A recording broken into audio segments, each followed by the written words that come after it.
But by the way, that's one competition. How many? One, yeah. How many? There are 29 competitions this year. Right? How many are you going to send teams to? Fewer and fewer every time we get these bills. Let's interject right here. Yeah. We're joined by CJ Martin from Invictus. I'll figure out where to trim that one in so it's at least a coherent tie-in. Oh, well, we can But I come think back it's a to really it. good. Yeah, we're going to come back to it. I think it's a anyway. really good starting point actually for us, anyways, because CJ, with Invictus, you've got multiple gyms. You have a brand that kind of has covered a lot of mileage in the CrossFit world, very visible. Everybody knows what Invictus is. Right? You're supposed to say it fucking better. Yeah. I think yeah, we've been in the game for 11 years. And I think that I think most people know who we are. Yeah. At some aspect. It's but we were just talking as we cut in here about some of the prices for just managing some team competitions and things like that is already like an aspect that I don't know if most CrossFit gym owners even really understand. They're like, I want to operate my gym, I want to do my thing. And they think of getting into that realm of like, I'm going to be sending people places. Because he's going to help them. Yeah. What a fucking financial obligation that could really be. Right. That's insane to me. So we're going to get into that one. But I wanted to introduce CJ first because we've known each other for a while now. Shit. Five at least, right? No, maybe 5 years? Six years, something when we like met at Val's house for dinner. Yeah, I remember. right. Yeah. It was cool. That's the first time I actually met you. Right. But like, cause everybody always talks about Invictus, but they rarely hear about you. You are fairly private. You don't talk that much about yourself. Usually it's about Invictus. Yeah, I like that. Yeah, exactly. Yeah, I noticed. But they have to know your story because I think it's a really cool one. Because you came into CrossFit not the typical way. Let's do it this way. Yeah, let me put it this way. You had other opportunities in life. The same way you guys did. If you look at me, clearly it was through strongman. And powerlifting, right? At 5'7", 145 pounds, I was just crushing stuff. Exactly. You know? But you were a high level. You were actually a very good boxer.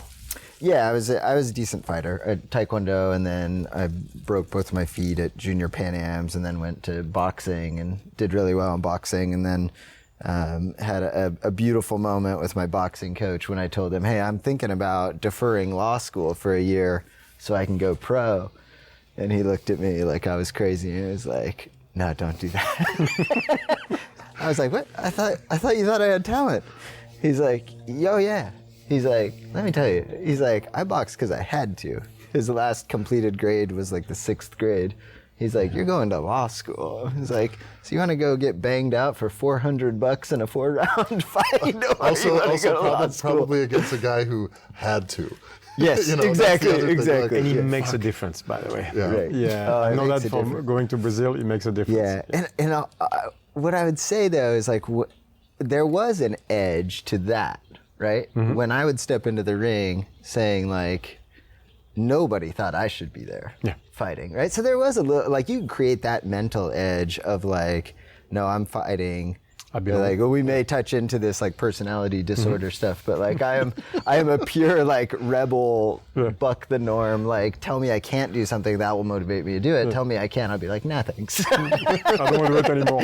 You just ruined the fun. Yeah, and so there was a little bit of an edge for me in that, but you know, when it came down to it, and you look and you start to look at, I mean, we were talking about the financial obligations of CrossFit. You look at boxing, man, and like, unless you're one of a dozen guys, you're paying to, you know, get smashed in the face a few times, right? You get a concussion, you're out for 90 days, like you can't even make a living. You break your hand, you go to the hospital, you don't have insurance, that costs you $3,000, this goes your next 2 fights. Right. I know. Yeah. And that's assuming you're of the era in which concussion protocols were a thing. Oh yeah, it was just it was a recommendation. If you got knocked out, the state commission would immediately impose a 90-day, right? So how many concussions did guys actually have? You know, and in training, and anyway. Yeah. And so you went to law school instead? Yeah, so I went to law school instead, which was probably a much wiser choice for me. But I was out in, I went to college in Oregon, then I moved out to Washington, D.C.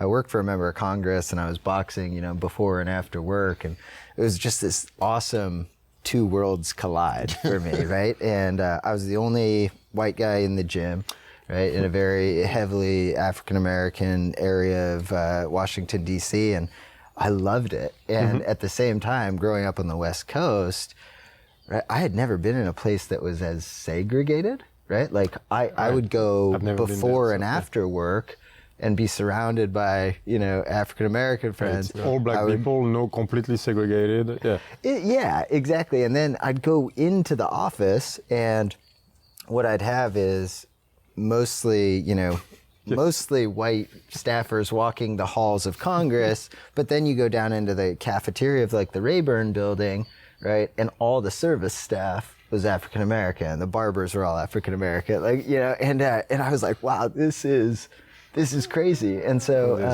but it was a really cool experience because I kind of lived both aspects of my life, which was as an athlete, I was in, one category, total minority. And then in my professional life, it was this very buttoned up. So it was a cool experience. It was cool. And so you, how long did you last after law school then? How long did you work for? So law school in San Diego, did really well, kind of graded on to law review, did all the trappings of success, got the big job at the international law firm. I remember that. And then went into securities fraud litigation, super interesting, intellectually stimulating work. And I very much chose that. I remember reading an article while I was in law school called The Sport of Kings, right? And securities fraud litigation really was, because those are the rich people fucking up. Well, it's truly, so this sounds terrible. I actually liked it because it didn't involve people, right? Like if you look at law, this was always my conundrum, was that like if you look at law, you could say, yes, I'm going to go fight for justice, right? So you say I'm going to be a DA, right? But then you're like, wait a minute, I might have to prosecute somebody on a third strike drug crime, right? Put them away, that leaves their family unsupported at home. I'm like, wait, I'm not sure I agree with that, right? So I'm like, I don't know if I want to be on that side. And you're like, do I want to defend? Like, I'm going to have a real tough time defending the pedophile. But there's a guy on a third strike for drug abuse. Right. And then you look at like family law. You're like, you want to split up a family and tell them where the kid's going to live? I'm like, no way. Yeah. I'm like, so what could I do that is just a sport? And securities fraud litigation, from that aspect, it is one law firm, right, or law firms on the plaintiff side that file these strike suits that say, oh, the stock dropped, we're going to see if there's anything there, right? So they file a suit, and you got the defense firms that are like, oh, we're gonna defend this fight against, to say why all of this was on the up and up, right? And at the end of the day, insurance is going to pay somebody out, right? Both law firms are going to make millions of dollars, right? Just scraping it off the top. And the consumer is going to, the consumer is going to get like a 22-cent coupon to Blockbuster Video. Yeah. you're like, wow, that was so worth it for the lawyers. I was about to say exactly, for the lawyers. Yeah. It really does sound like literally just the game of competing then at that It was. point. Totally. And somewhat like sport, right, is then like you get to know the plaintiff's attorneys, right, and you talk crap, but you also go to lunch together, right?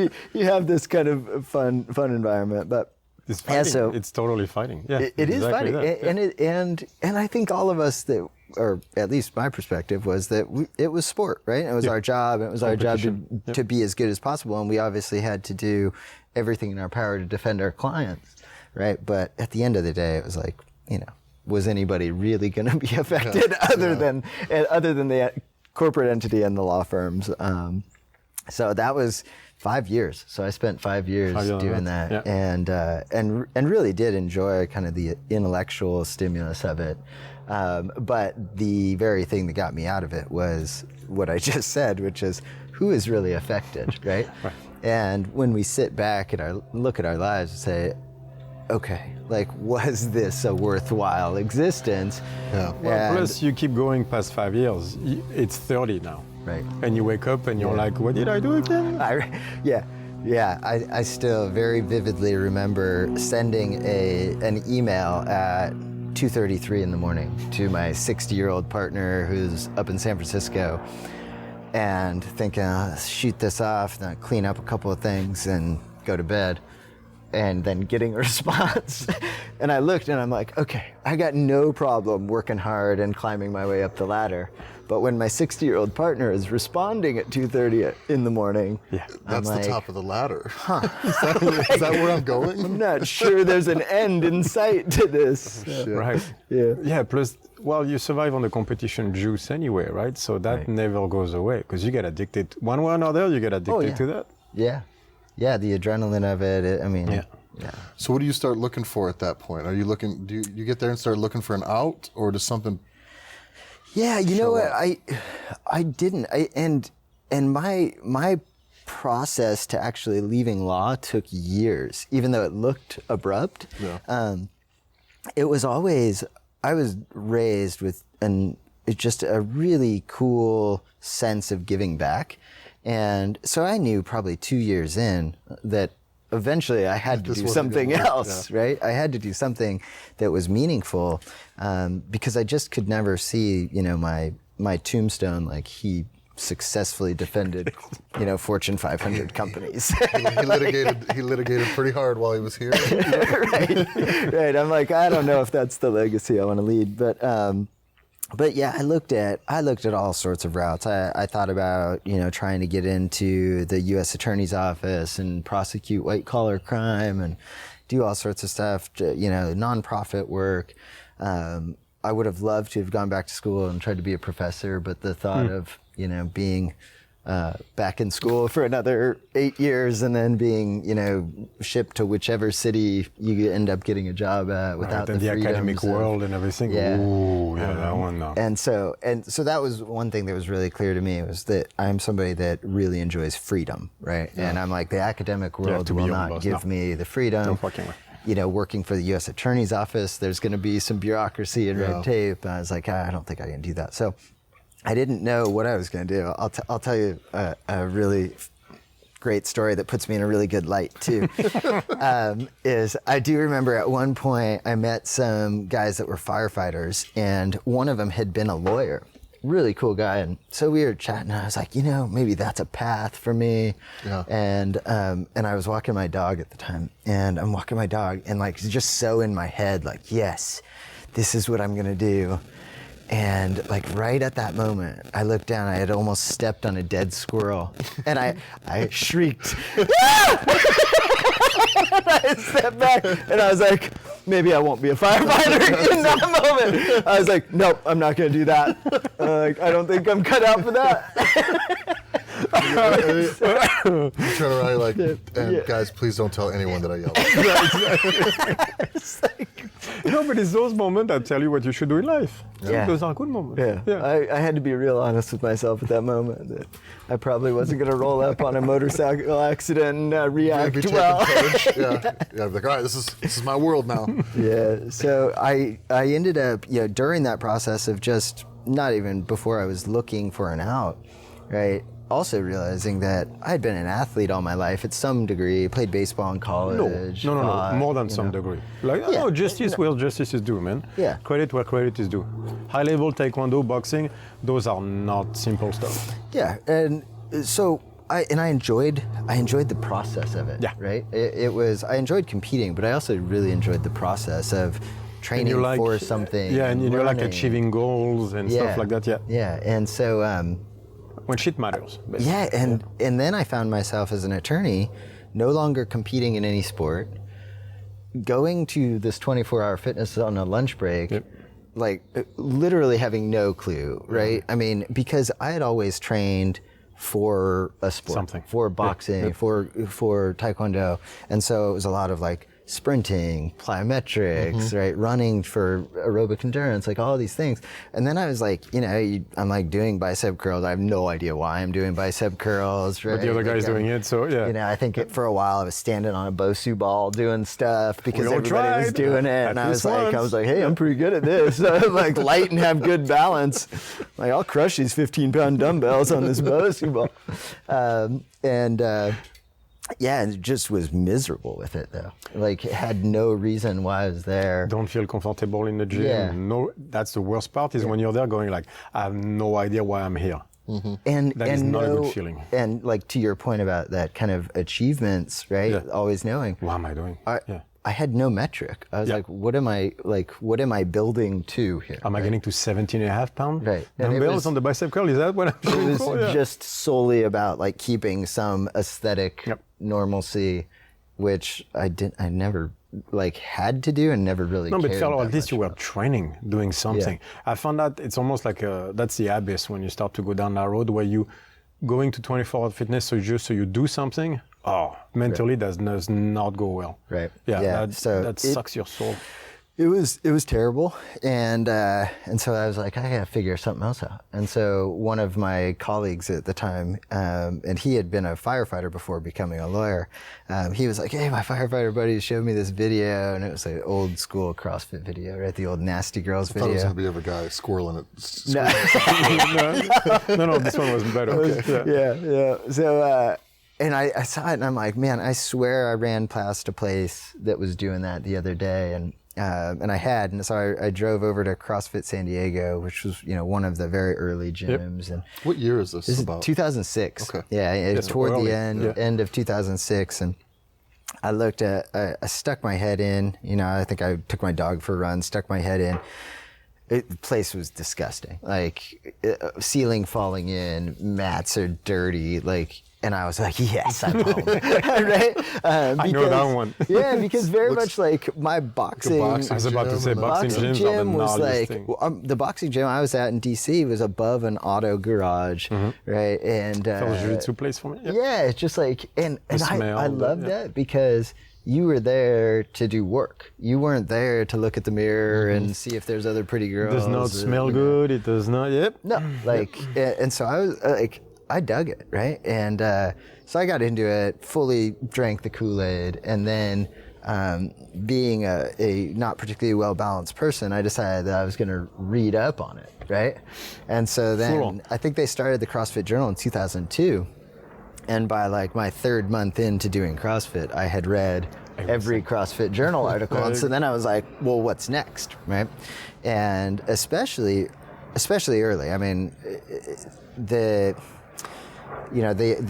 viability of CrossFit at that point, not a ton of people knew about it. No, it wasn't proven at all. But if you brought it up to a strength coach, right, you just get destroyed yeah. because nobody in CrossFit had any sort of steeping in traditional strength and conditioning, physiology, kinesiology. So I was like, man, I've got to actually, now that I've read everything that CrossFit's produced, and I continued to just keep up with it. That was back when they actually had a monthly So journal. cool. Love the journal. It was so cool. Yeah, it was cool. And so I was learning a ton from that. But then I was like, I need to be able to speak to this when somebody comes at me and says, hey, stop This doing is CrossFit, bullshit. it's terrible. Yeah, right? at some point you have to have an understanding enough to defend it, not Yeah. just do it. That's Like you, right. you can do it for the most part for a while, but at some point, like if you're going to do more with it. By the way, can you we gotta talk have a a little deeper bit about how bad it was back then? Because I think all the newbies forget how bad it was. The Olympic weightlifters were thrashing CrossFit. The same one that are now cool. Yeah, the ones that have been selling seminars for a few years now. Like we're not they that were. cool. It was being. By the way, CrossFit was responding in kind because they were also. That's when they had the T-shirt. My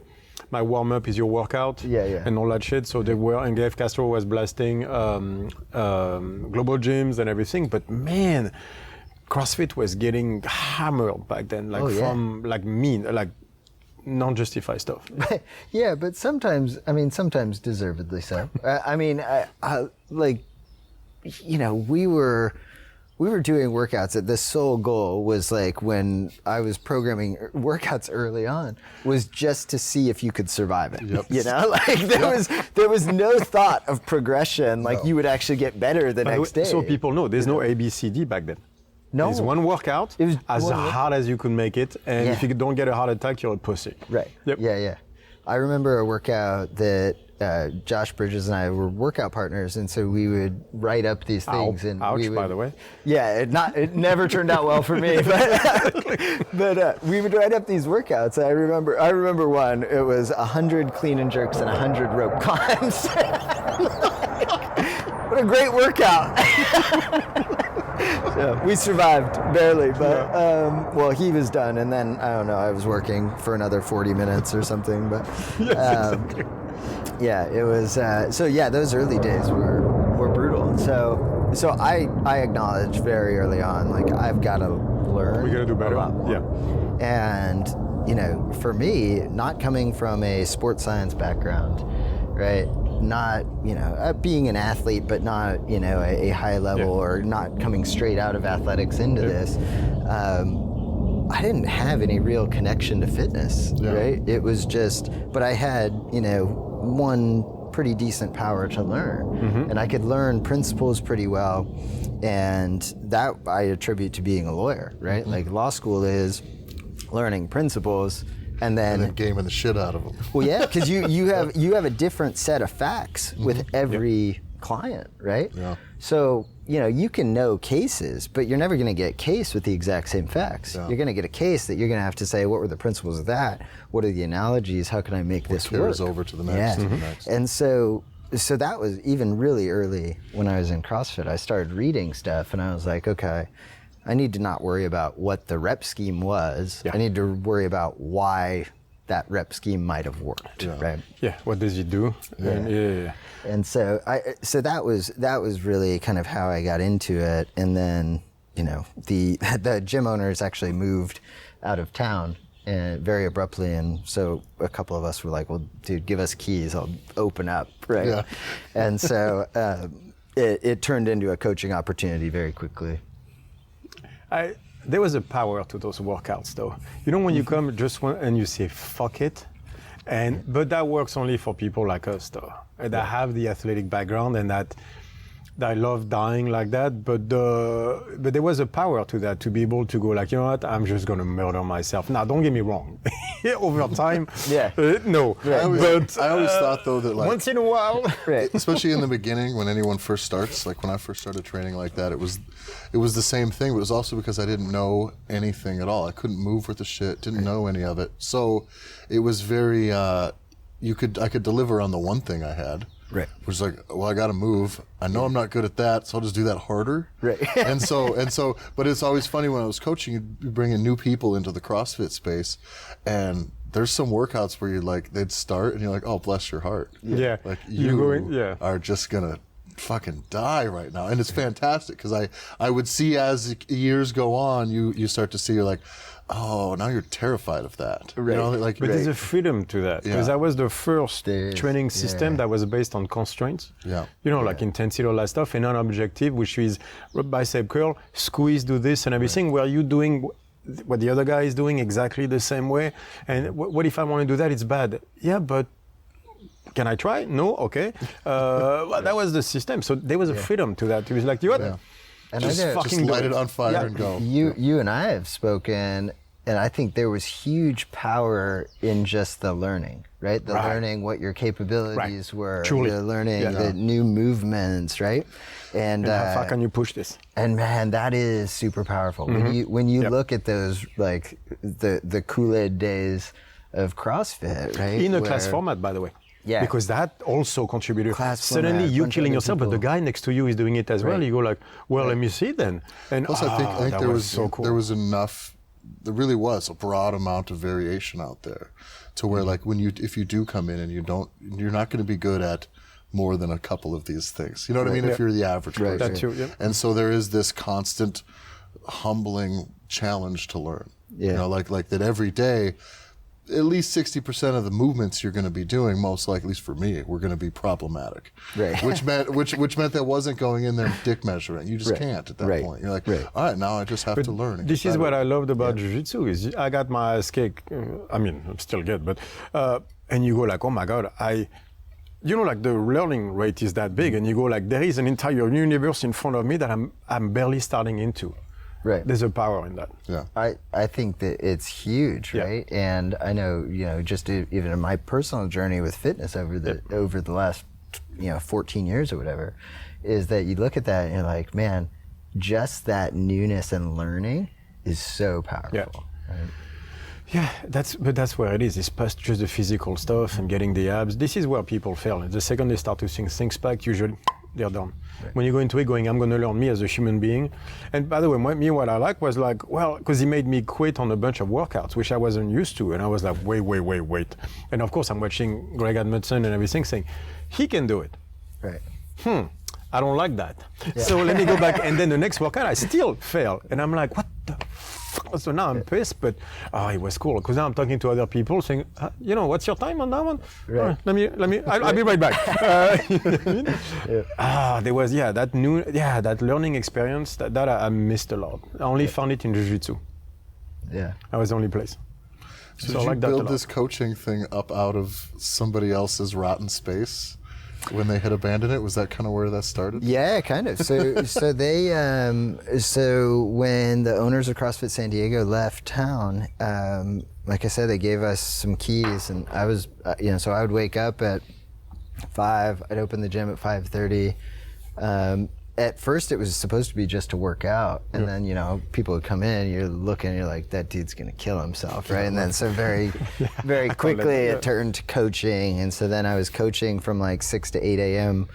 driving across town, going to work. Because at that point, you also don't want to be like, well, I can't be like, I'm the guy with the keys. They can't be finding dead bodies in there. Right, exactly. At the very least. Exactly. So, so then I'd go to work, I'd drive back, I'd coach from 6 to 8 tonight, a lot of nights, and then I'd eat some dinner, and then I'd go back to the law firm, work till 2 or 3, and then wake up at 5 and do it again. And so that was just like, the routine, because I loved it, right? I couldn't give up coaching, even though it was damn near killing me.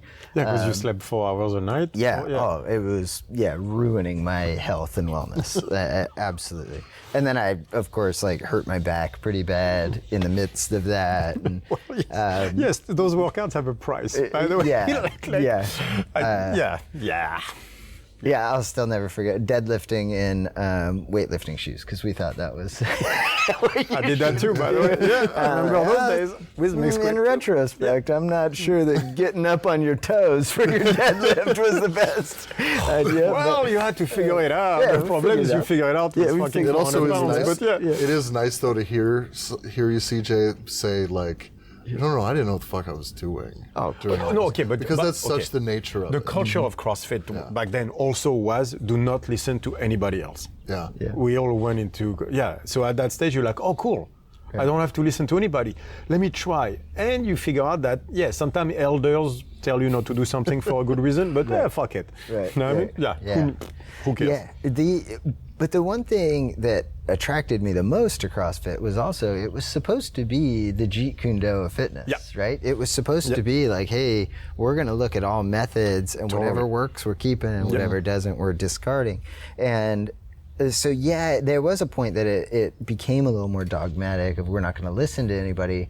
But I was always intrigued by it for the different mindset, which is hey, this is like, whatever works, right? That's what we're doing. And so, they were doing both. They were trying to say, let us figure out the stuff, which I respect completely, because it was working. Yeah. The progress we saw almost from everybody from the beginning, that was working. Yeah. At the same time, also they were being bashed. That's true. So they closed off on one side, but still open on the other one. I respect the beginning completely. Yeah. Well, by the way, the proof is in the pudding.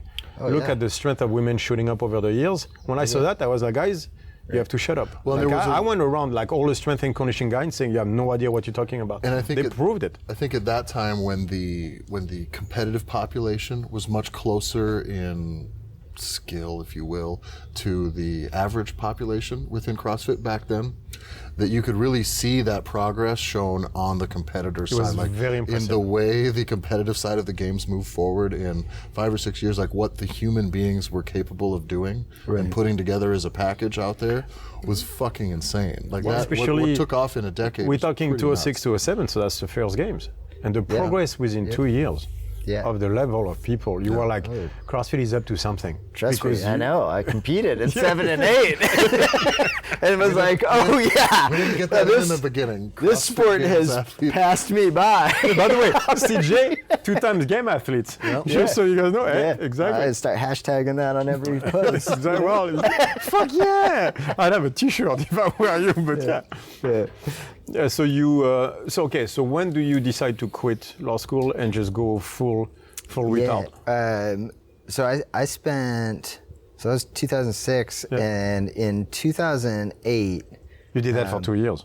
Yeah. So Christ. for about 18 months, I was doing that schedule, right? And loved the place and loved the gym owners, and so it was doing it, respectfully. They had moved, and at some point we had real problems with the facility, real problems, like, legitimately ceiling falling in. They're asking for money. They're trying to make me leave. Yeah, like the roof was falling. We didn't have it didn't have its own bathroom, right? There was a public restroom outside of the building that was mostly inhabited by homeless people, that was not safe, never had toilet paper, all these things. And so, but the biggest issue that arose is that we had a guy that, cleaned the mats for a free membership, but we realized too late that his method of cleaning the mat was to throw a huge bucket of water on the floor and then walk around with a mop to mop it up. Well, over time, of course, it all just seeps through these horse stall mats. And so we had very active, obvious mold spores all over the mat. And so I had set up an appointment when I knew one of the owners was going to be back in town, and they were going through their own personal stuff. And so I knew that they were a little distracted. But I said, "Hey, we've got to take care of this. We have to buy all new mats." But I had also kind of taken it upon myself. We found a building that was owned by the same landlords. I talked to the landlords. They said, "Look, if you want to just take a straight lease over, you can take your same lease, move it to this new building." It was plumbed for locker rooms on 2 sides, all this beautiful place. Great exposure in terms of traffic. And I was like, "Hey, how about if we do this?" And they were like, "Oh, well, we don't want to spend any money." I said, "Okay." I expected that, reasonable, right? Yeah. So how about if I either buy you out or we partner? I'll pay for all the upgrades, I'll do all that, and we'll become business partners. And I'll never forget the day she looked at me quizzically and said, "Why would I pay you? You do it for free." I was like, you have made a great point today. Yeah. Straight up to your face. Yeah, after 18 months of that. Right. So people are mean. That was when I decided, you know what, I think I'll stop doing this. And so I just decided, I'm like, okay, I'm not going to continue to be in the gym. And this is back to the law firm for you at that point. Yeah, back to the law firm. I'm like, I don't do this for the money. I was, clearly I wasn't getting paid. No. But and so I was like, what do I want to do? And then you did that by the way, 18 months for free. Yeah. That schedule. Yeah. Fuck me. You pay your dues, all right? So that day. So the funny thing is, so that was the wife. It was a couple that were the owners, and they were going through divorce, which made things really complicated. But the husband and I had said like, hey, one day I might want to open a gym or with you guys. I wanted to be part of it, and he and I had looked a ton up more in northern San Diego at other facilities and stuff, and so I had been in contact with a commercial real estate agent. In whatever way this universe works, right? After I had met this woman for lunch and we had that conversation, I was still shell-shocked, go back to my office. And the commercial real estate agent calls and he says, hey, I have a property. I know you're not looking downtown, but it's 2 blocks from your office. Would you be willing to look at it?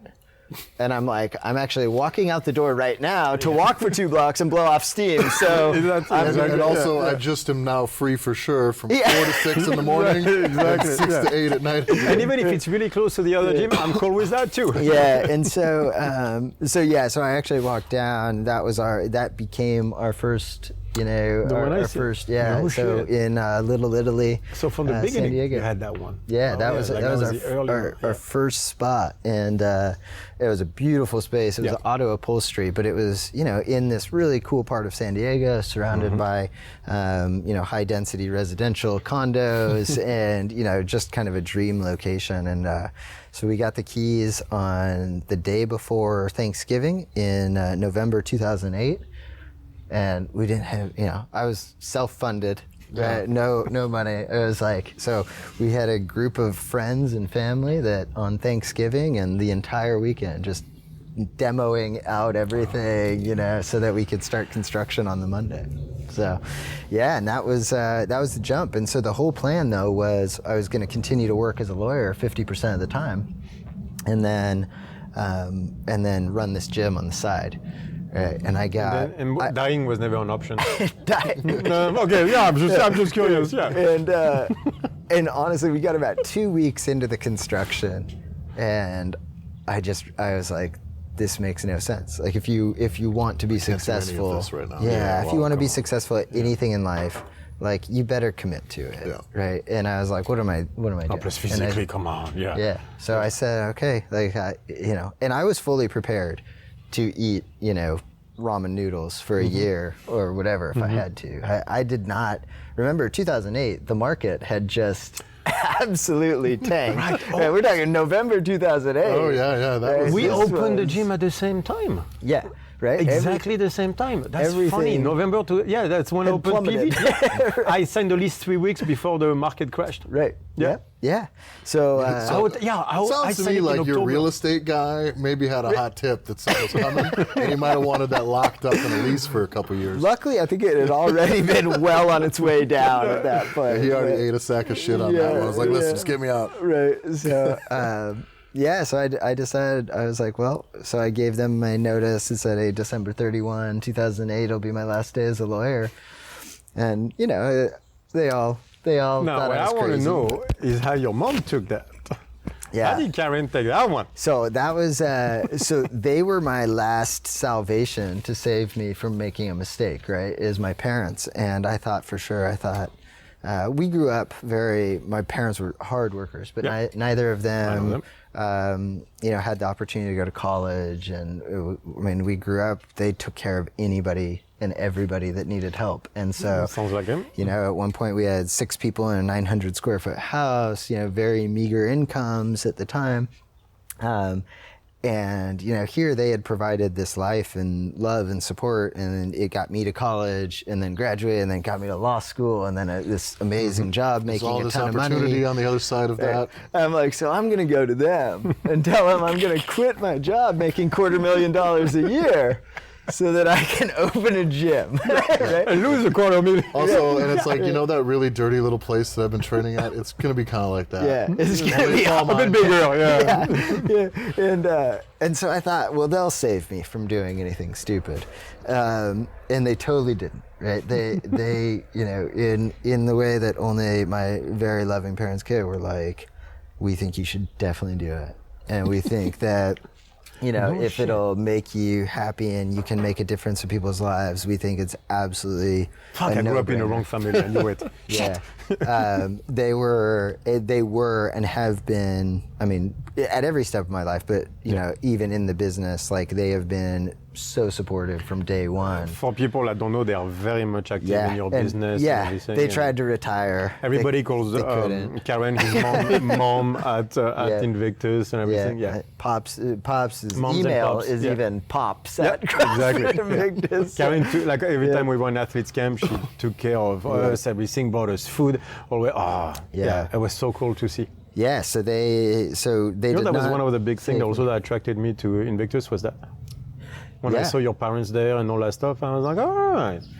I think it speaks to our priorities. Yeah, totally. Right? Is that and your mom was so sweet. Yeah. I was like, whatever stuff they're selling me, it's working. Well, like on the ground level, even, right? So I remember a story about your mom before I even met you or before I was ever even at Invictus was I go to I had come here. I had a client, young girl who I coached, was huge fan of some of the athletes that you guys had at the time, and she had gone to the Granite Games and was trying to buy a shirt or something of Lauren Fisher's. They didn't have it in her size, and your mom was there. And anyway, I don't hear any of this from anyone other than the little girl, who says then, it was a week, 2 weeks later, she just gets a package in the mail. And it's the shirt, signed, a note from Lauren Fisher, and all this other stuff. And so I had to make sure I took a picture with your mom after I saw her, so I could send it back to Kaylee and be like, "See." Yeah. And so those are the little things that matter that I think you can do a lot more of in the CrossFit space with the family, with the heart, than maybe you can do in corporate law. Yeah.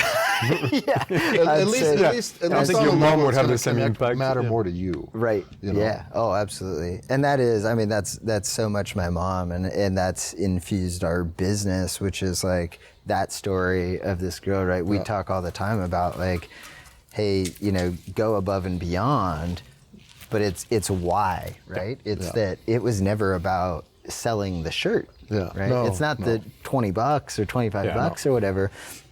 It was about, hey, you have somebody that you've made a difference, that Lauren Fisher or whoever, right, has inspired this girl. Like, it would be horrible to let her down, right? It would be, and yet it would mean the world if you just make this small act to figure out a way to get her a T-shirt, right? Sign it. Broken-hearted versus inspired. That pendulum swing doesn't take actually all that much effort, but it makes all the difference in the world. Yeah. And to me, it's about intention, right? Yeah. It's that that pendulum swing is so massive, and all that matters is the intention of caring. Yeah. Right. It's not even the act. It's that, like, because there have been situations where maybe somebody wanted a shoe, right, and we couldn't get the shoe in their size, but we did something else for them, right? And it's just like, let's make sure that people know that we care about them as humans, right? And that's a human being talking to a human being. And that's definitely my mom's influence, and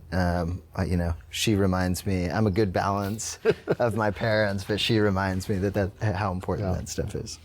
So they supported you from the beginning. That's so awesome. Yeah. So 2008. That means, by the way, by then you're already sending a team to the games that year. 2009 was the first year of team, but right. 2007, I drove up and competed, and I was like, this is super fun. 2008, I think we took 12 people in 2008. So I was like, hey guys, there's this thing, it's fun. We didn't really train for it, but we were just like, let's all go up, we'll drive up. Some of our friends camped, some of us stayed in like the world's worst hotel, like 30 minutes from Aromas, California, or whatever. Back then, you're still in Aromas, exactly. Yeah, that's the good old days. And then so then we opened our gym, officially January 2009. Although we had a bunch of people just like, construction site, and like we, pull out a barbell on a squat rack, working out. But so then we were like, hey, let's take a group to do this in 2009, and so we did. We took a team. We took a bunch of individual athletes. I remember the 7. And so at that point, that was the first time there was a team competition, and we decided at that competition. I said, hey, I'm gonna wear a green shirt, so that everybody in the our athletes will be able to distinguish me from everybody else in the crowd, because at that point, right, I could be right up against the rope barrier, screaming bloody murder, and you and everybody else. So generally being really obnoxious, but so coaching. 209, you're coaching, you're not competing. 209, I decided, that even the female athletes were stronger than me, so I was going to coach instead. The goalpost had moved. At that time, he was moving really fast. The women in 3-4 years, Jesus, they increased the snatch. The days of seeing like guys literally just chasing around a 135-pound barbell for clean jerks was just running. It's like now you see just it's so mechanical. And it only took a couple of years of like, I think I could. Never mind. So that totally changed how I decided to program. And that's why. So 2009, kind of fast forward that story, we take these guys to the games. We took 4th at the CrossFit Games with our team. Our gym had only been open for 7 months, right? 6 months. And and part of the reason was I was there in 2008 as a competitor. Well, the final event was that squat clean race, 155 pounds, 70 kilo squat clean. Now we like that seems hilarious, right? But back at then, the time, that was real weight, right? We were watching, I was friends with Chris Spieler and a bunch of other guys. And so we were looking, Chris Spieler had a huge head start, right? Because of the format of the games at the time.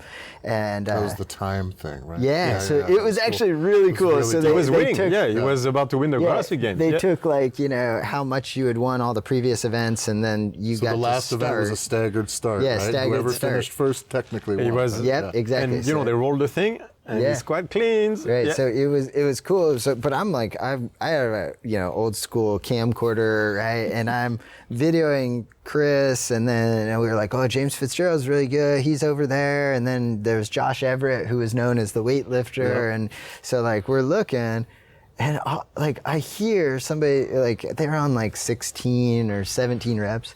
And I swear I hear a judge go 24. And I'm like, what? And I look, it's a guy that's in 12th place, right? And I turn my head, I got the camcorder. We have this video somewhere, I think the camcorder is bouncing all over. And I'm looking, and this guy's doing a thruster. He's just picking the bar, reverse curl into a thruster.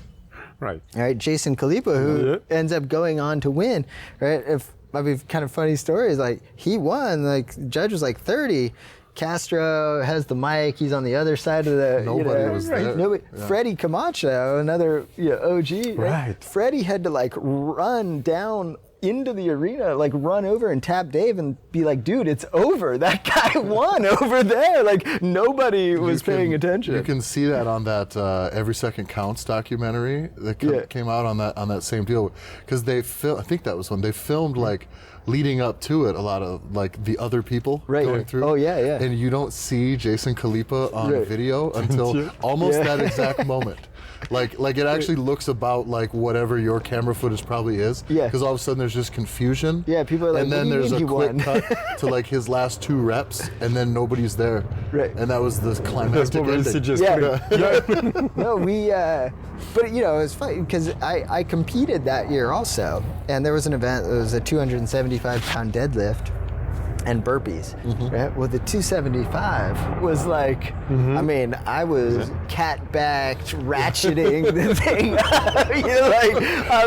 That's a really heavy weight for me. And so anyway, the big takeaway though from that 2008 is I was like, hey, you can't fake strength, right? Yeah. So in 2008, I said strength is the price of admission. If you're not strong enough, you can't even get through the gates. And that became then, especially as a small athlete, I was like, okay, how do we get people stronger? And that became the whole focus was if we can't get people stronger, you teach all these things about how to grind and mental toughness and building aerobic capacity. And at the end of the day, if you can't pick up the barbell, none of it matters. Yeah, when it's heavy, even the risk that you take on during all those other things is a little bit higher. Absolutely. If you don't have the by the way, it's far more taxing too.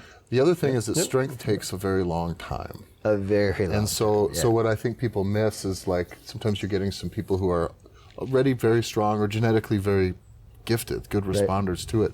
Now in the current era that float to the top is there's a lot of years of strength training that have got to be done before you're even as strong as one of these people, let alone even close to as fit. Yeah. And the paradigm has shifted quite a bit. And Jason Kalipa was such a great example of that, right? Because here we were looking at all these guys that had these amazing engines and stuff, and this guy just literally would reverse curl, no technique, reverse curls the 155 thrusters it.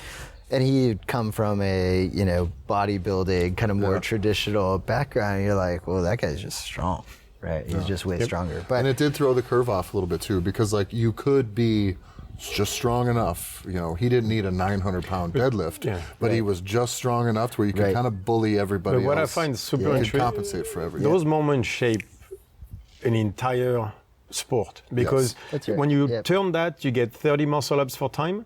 Chris Spiller is the perfect CrossFitter and we look at it differently, and everything changes. Yeah. And because it's Jason Khalipa who won, everybody had to go, shit, strength matters. Do you remember what changed happened? our entire program, Yeah. right? Yeah, It was yeah, like, it okay, changed the so culture. I mean, and like to your point, where it used to just be one workout, and sometimes it would be conditioning, and sometimes it would be like 7 sets of deadlift, right? Then it was like, that was when I started programming You were like, that's not a enough. strength, Yeah, right? exactly. And then followed by a conditioning, Yeah, which that's when- now, if you look around at the CrossFit world, Everybody does. you but see a lot more. Yeah, of because that. you started what was at the time, you started the conversation. Because when you did that, I remember like back then it was like, but that's not CrossFit, because now you're saying it's not. Back then they didn't say constantly varied, they said random. You got away from that and said, no, we're going to program, we're going to go take some strength and conditioning and make it more consistent, and the results spoke for themselves. But back then, you started something that was, you know what I mean? It reminds me of kind of when, different, in the UFC, when Brock Lesnar first floated to the top. Yeah. What happens after that? Everybody else who's in the heavyweight division's got to get fucking big. Because they're like, oh shit, this is just what we have to do to hang. And It was you can the see really first the power strength. wrestling. Or even before that, Matt Hughes, right? Yeah, is because it was because when, for those of us that started like in the MMA, like very UFC 1, right? It was like, holy crap, what is this jiu-jitsu stuff? Right? And then you see this jiu-jitsu, you think, oh, I'll just become a technician. You look at Hoist Gracie, right? And then all of a sudden, an athlete comes in, right? And not that Hoist isn't an athlete, like a strong wrestler comes in and mauls people. Right, Yeah. right, and because nobody was talking about wrestling really until Matt Hughes all of a sudden comes in and is just And how strong physically he was. dominant. By the way, he wasn't Yeah. even an Olympic gold medalist. He was just a good NCAA wrestler, but he was so strong. Strong, You could great, very good engine, athletes. right. He learned jiu-jitsu fast, but from the top, he was so strong. He mauled people. Great engine. It's like, belling haze and stuff like that makes you strong, like the good farmer, but he just destroyed I'm people. also pretty sure I watched him pin down a drunk guy on a video in Vegas.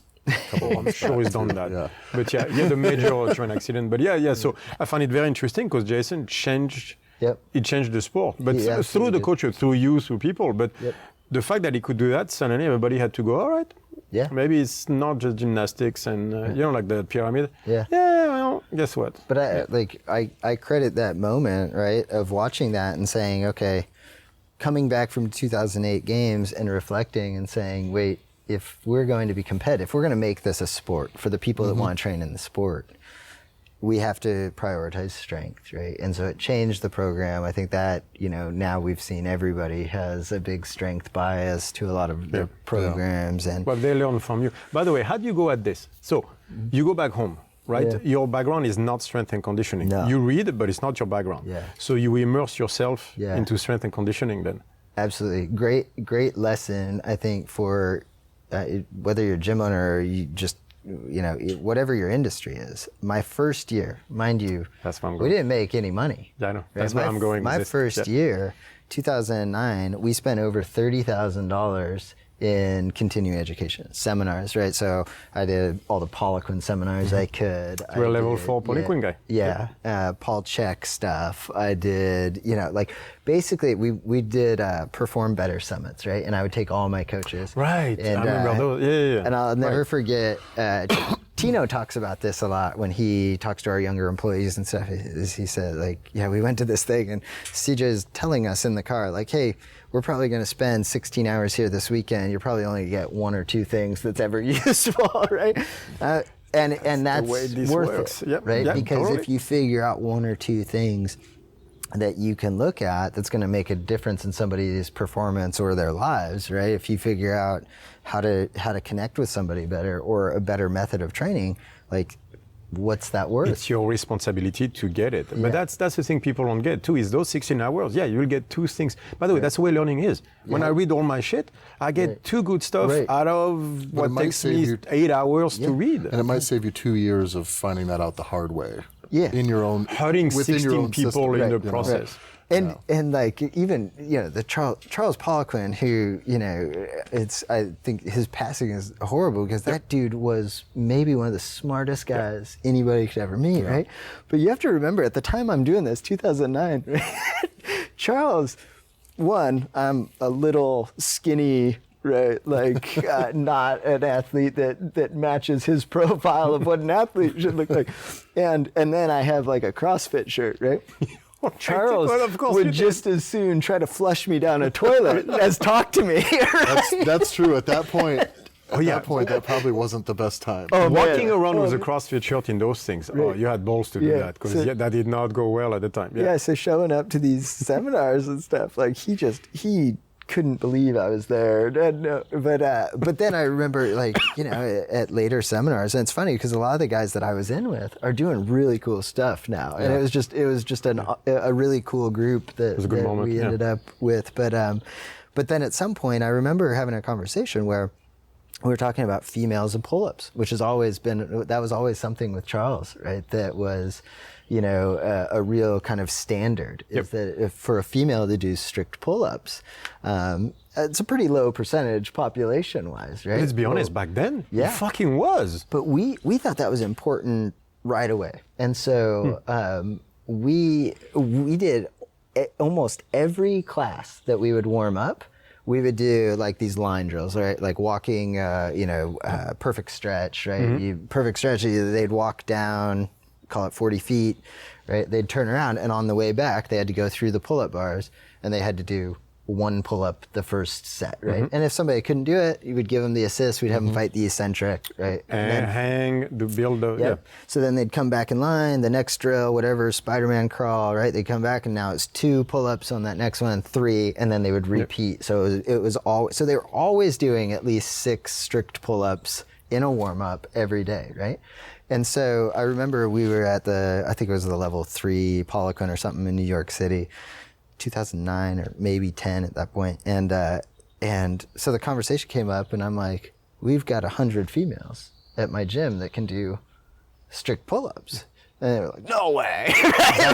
Right. That's when people start changing their mind about CrossFit. And then, to his credit, Charles even came around and saying, actually, CrossFit's done a lot of things well. He never loved it, but he would be like, they promote nutrition, right? A sensible nutrition.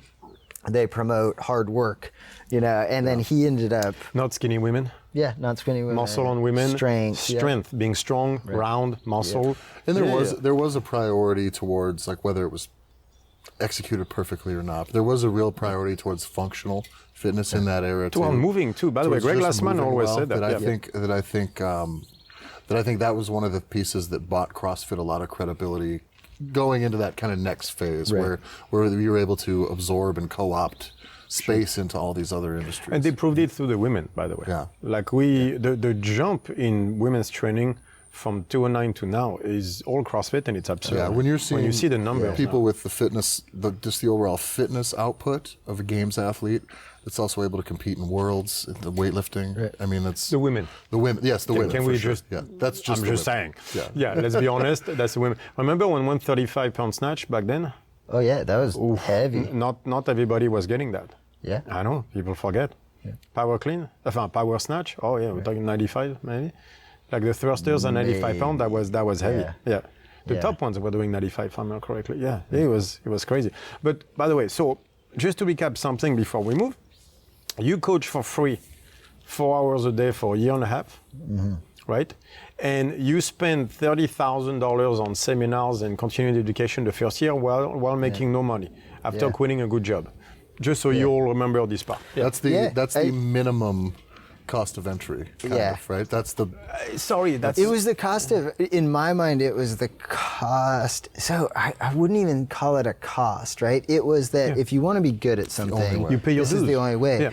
But one thing that I think we talked about a year ago now was that process of learning, right? And so I would say it's not even a cost. Yes, I was paying money, but the learning was so exciting to me, right? Yes. When I would come back from a Poliquin course, right, there were a lot of stuff that in my environment with group coaching and that I couldn't use all of it, right? But I also had private clients, so I'm like, I'm gonna try all of this that I can, and so that's fun, right? And getting You're excited motivated about I'm gonna try that. I know exactly on whom I'm gonna try that one. And that was that was what That's I priceless. realized is like that was why I wanted to be doing this. Is that I loved learning, I loved sharing knowledge, I loved and having an impact helping people. at the end you had an impact that measurable and everything. Totally, those were the best times. Yeah, and so there was a real purpose and reason for the constant learning, because you knew that you could then help somebody and you could Right, see and it you need in that them. as well. Yeah.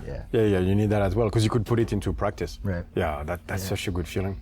And so the Sea of Green started after then because of your green T-shirt, so everybody can see. So the funny thing, so in 2009, our colors were gunmetal gray and red, right? So our gym colors, the gym was painted gunmetal gray and red.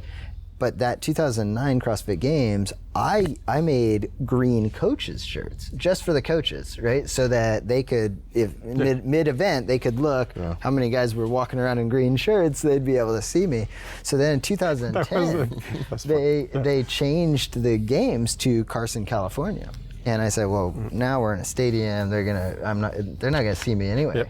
So let's put everybody in a green shirt. And we rolled up there with 200 people from the gym just to and spectate. you took one aisle and that was one the Sea of section. Green. Yeah, and so the term Sea of Green, I'm not even sure came about favorably. I think people were using it as like, oh God, here comes the Sea of Green. The seats because you fucking reserved the seats. Everybody was like, what the fuck? Well, What do you mean I can't sit there? It would be I like- remember that. And then they had, remember that like football field or soccer field, right? And so when like we'd have an individual athlete in the stadium and we'd have all our people in there, a whole column, and then it was like the team would go next, right? And then all of a sudden you'd just see this mass, right? And then they'd be walking to the soccer stadium and you'd see people just like, getting so annoyed because now all of a sudden 200 people were gonna be wedging their way right up to the, the front. And taking the same thing. Yeah, so, they changed the rules just because of you guys. They, Like, remember the seats where you couldn't reserve? That's because of you guys. Yeah. You changed. Might have been. Yeah. Totally. The best part too is then, years later, not that many years, I guess 2012, something like that, we signed with Nike, right? Mm-hmm. And so we ended up printing our games shirts on Nike green shirt. And they were broadcasting on ESPN this year, right? And so at that time, you could still sit wherever you want. And so we still like had this entire column of green, and we were watching the cameras, right, go, and they would scan the crowd, and they would get to us, and they would drop down to the arena They floor can't and have come back. Those were the sea of Reebok Nike. years already. Those are the Yeah, Reebok. that was the Reebok It years. was like year. It was the beginning. It was like year 2 of Reebok, Yeah. and we had 'cause you 200 made people with right. Nike swooshes on Right, their right. I remember they made so much shit back then.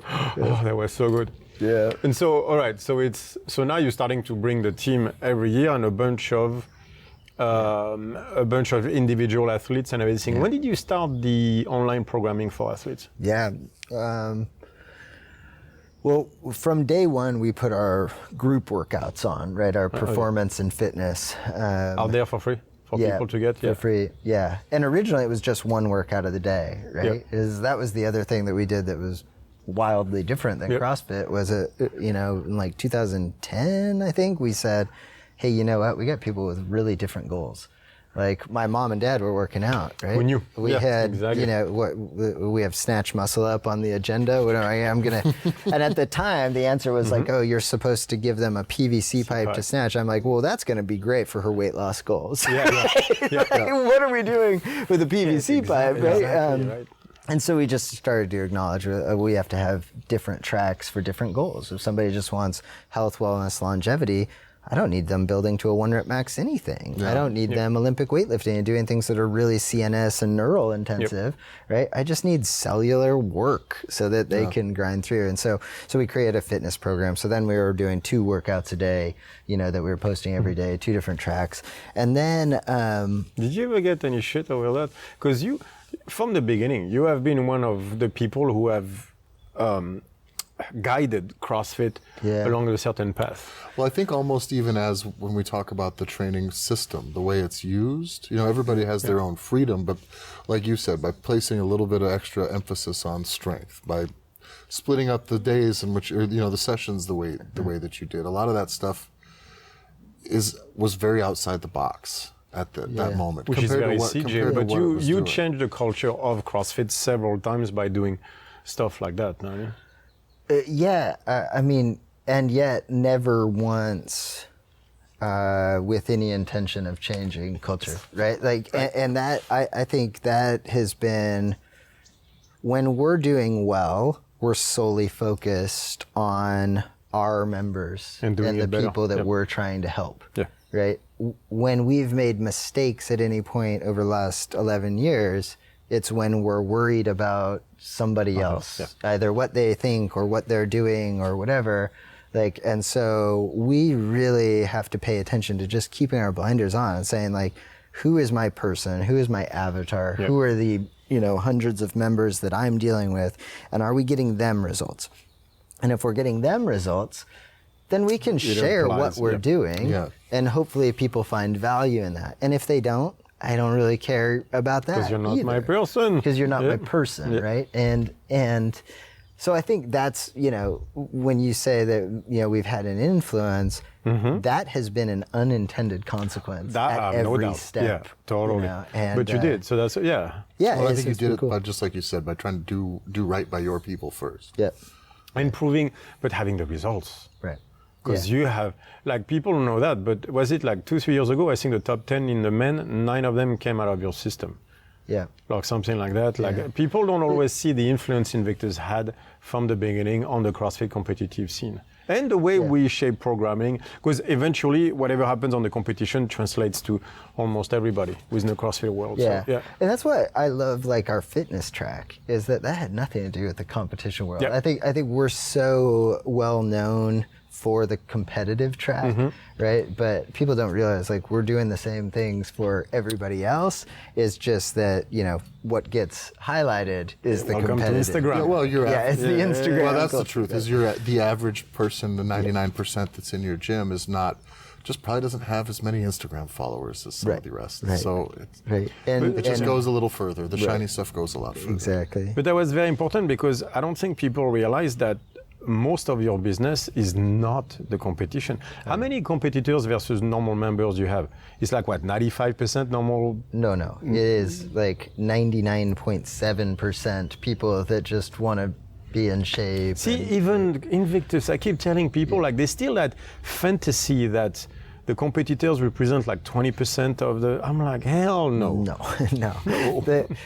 I mean, they're expensive. I guess it just. We're gonna get into that. I guess it depends what you're classifying as a competitor, but in terms of people that are, like, out there in arenas competing, it is like 0.3% of our population. I mean, it's so small. Now we have people that, have established a goal to get to a place to be able to compete one day, of course. That's a bit different. Even that. That's just to have a goal in order to, And that's the thing, I always think it's really important for people to realize we started before there was a sport, right? Like, we weren't. That was not the goal. We weren't training people.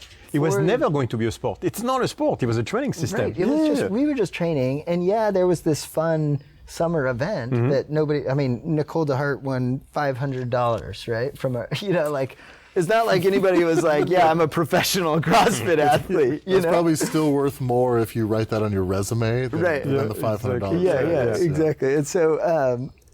And so when what we built was a coaching system, right? And we kind of talk about it with 3 pillars. It was education, support, and encouragement, right? So education, our coaches have to be at the very top of their game so that we can educate others how to make changes in their life, right? So, and that could be on back squat technique, or it could be on nutrition, or it could just be on mindset. It doesn't matter, right? We have to be educating the people that put their trust in us, because ultimately they're going to have to do it. We're not, we're just there to guide them. So it's education. It's creating a support network, which I think we were very early in doing, where we had Heidi as our acupuncturist, and she was doing mental coaching, and we had a team that was doing all the meal preparation at competitions. Right, so I want to go into this because I think people never saw the back of, you know, the behind the scenes and Invictus Yeah. that always found it so impressive, because at the games, there was the athletes meeting at the end, so you talk about the day, talk about the mindset, there was food there was your mom serving food to everybody.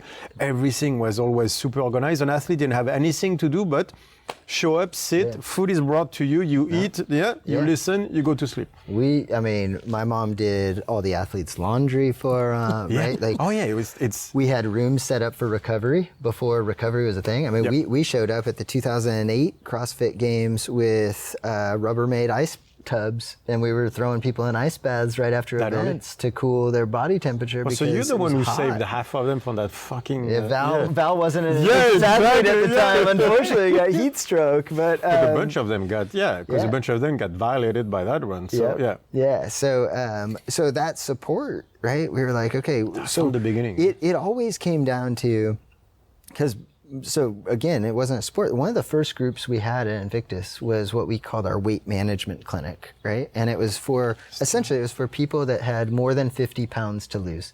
And none of these people had been in gyms and so we did it late at night. It was the last session of the day, which isn't great in terms of physiology and stuff. But we did it because I didn't want them to feel embarrassed in front of other people, right? Yeah. And so it almost sounds like a course that a person is going to be like, well, I don't have 50 pounds to lose. I've got 40, so I'm not. Right. Yeah. I'm not in this one. Yeah. So. But so like in that 2009, right? I'm coaching this class, and that was where we kind of built these pillars. It's like, what do they need? They need education. They need support, right? They need all sorts of different professionals that might be able to help in different ways, and then they need encouragement. And encouragement often in the CrossFit community, I think that's part of the success, comes from your peers, not just your coaches, right? Coaches are always going to be encouraging, but it's that group. And so those three coaching pillars, right, those were built around the weight management clinic and our general members, right? And it just so happened that then people would come in and say like, hey, I'd love to train for this CrossFit Games thing. And I'm like, cool. You know what pillars we're going to use? Education, support, and encouragement. Really well. Right? And so that's always been the foundation.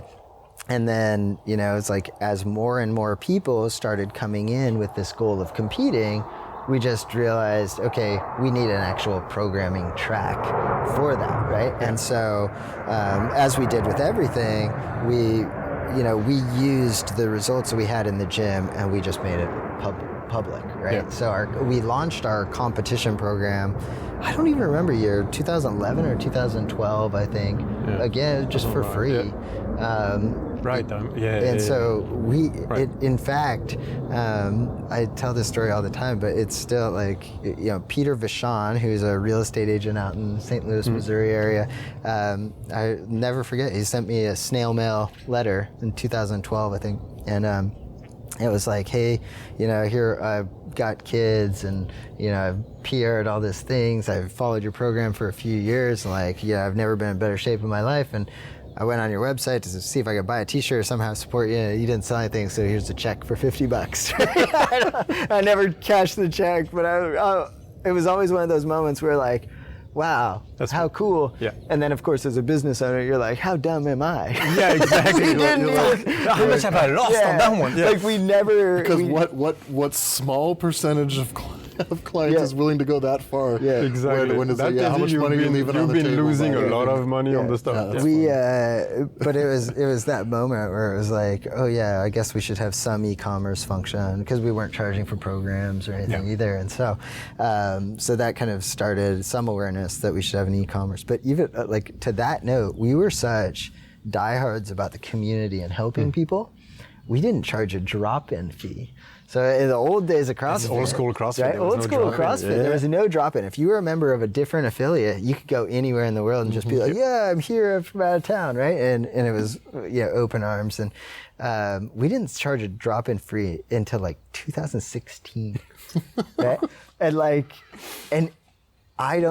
Probably for 6 years before that, my staff members, my coaches were like, we have to start charging. He's like, people keep coming in, especially in San Diego. Right. Yeah. It was busy. Like people would come for Comic-Con, 20 people would come into class, and our coach is like, dude, I can't do this. If I was the coach, I'd be like, you're going to charge drop-in fees if you're just going to give me the money. Right. At some point, I'm not dealing with a bunch of people off the street if my class is out So of... I was so anti, and we finally did it. And then like even that first year that we started charging drop-in fees, we made like, I don't know, 40 some odd grand in drop-in. I was like, oops. But it's always funny too when you see that stuff like kind of like melded into the rest of the business. You're like, oh, that was good. That was a good move. But then you realize like a year before when you were a little hungry, an extra 40 grand, and you're like straight to the bottom line. Oh, I remember. Nice. Exactly. Right. So let's go into the business aspect. Because first of all, I want people to understand the difference of money online in the fitness industry and money at a location. I think people have the wrong idea on where money comes from. But first, I want to talk. First, I want to talk about the CrossFit Game and what it costs to send people there. Like lucrative.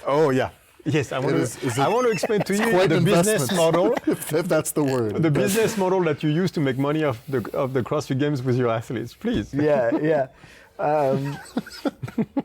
So last year, we're just going to use last year. Let's use last year. It's awesome. We were blessed enough to have some great athletes, good opportunities. We sent 3 of the 14 teams to the CrossFit Games, right? So that is 12 athletes just on the teams. We also had, I don't know, a dozen individual athletes, right? But the individual athletes were kind of on their own. So we'll just, but the team, I'm like, look, this is our team.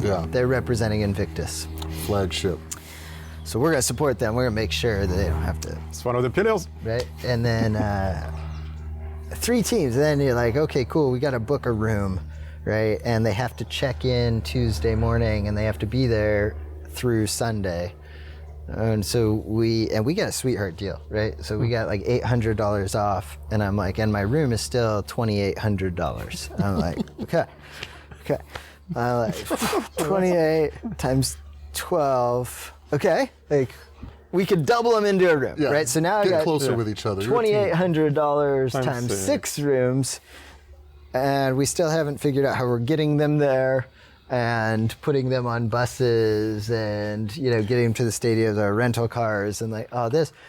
And so we started realizing, this is going to add up pretty quickly. I mean, like... Oh, wait. We forgot. You have to qualify for the CrossFit Games, right? Right. So you got to do it all somewhere else. So there are 20-some-odd competitions last year. And by the way, I hear you have to pay $1,000 to get in. Registration fees, right, have now gone to almost $1,000 per team. And so then we have to get to these sanctionals, right? No problem. Like, we're used to qualifying through regionals right here in our backyard in Del Mar, California. Yes. And instead, we fly to Dubai with a couple teams. Sounds about right. So we go to Dubai. Now, I'm going to be honest. Wait, we have to do this one by one. I think that one's on you. Whoever made that decision. We have to go one by one. We qualified in Dubai, right? So like mission we have to go one by one.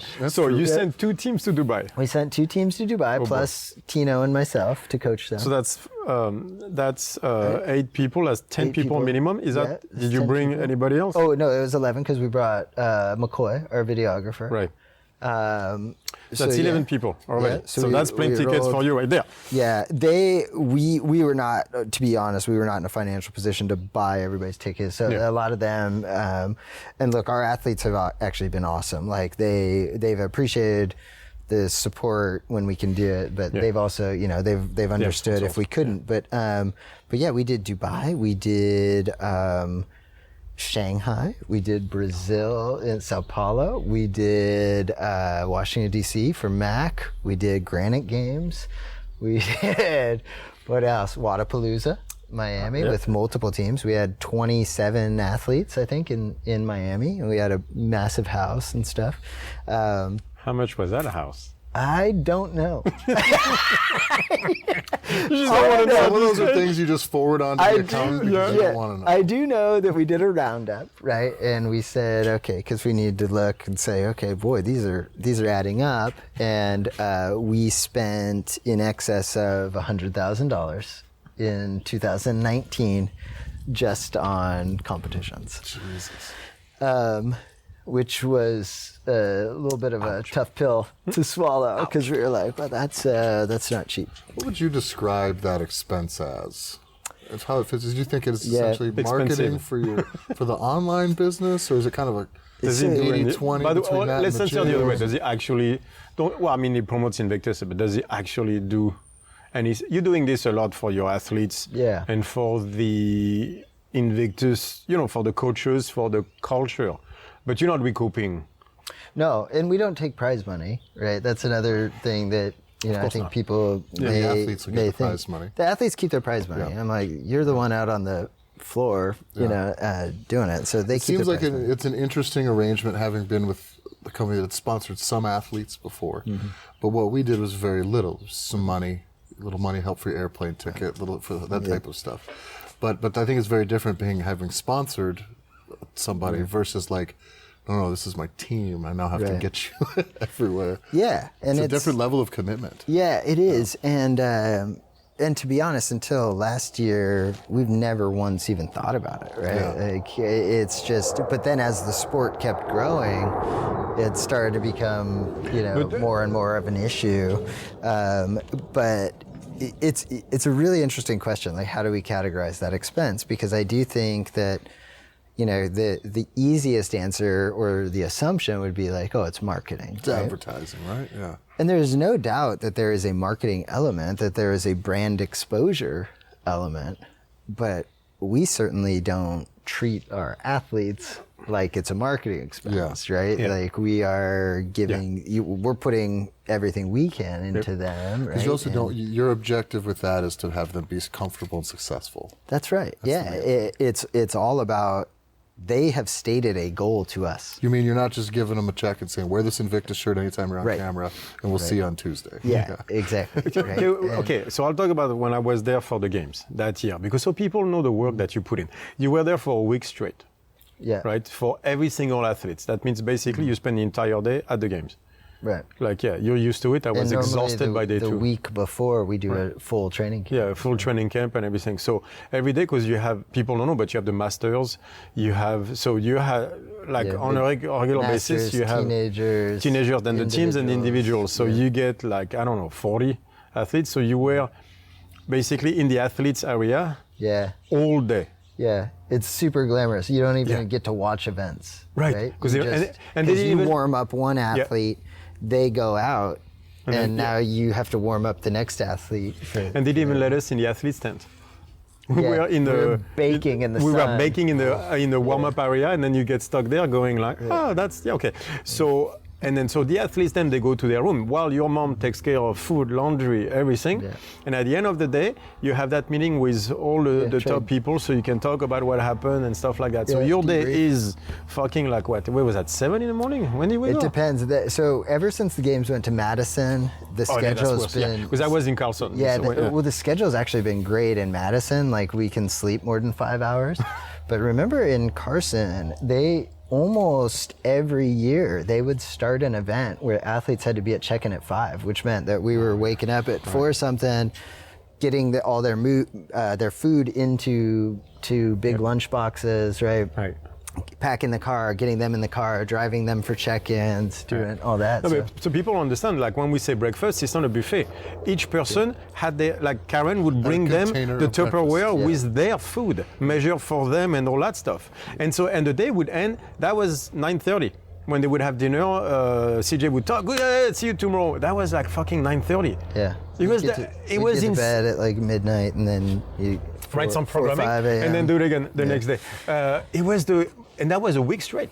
That was the most insane stuff ever. And so I ended up seeing CJ just pound through that the whole week. They were being taken. And by the way, we forget to mention Heidi doing acupuncture and all the recovery stuff. They were being taken care of from morning to night like that, like a true pro athlete actually.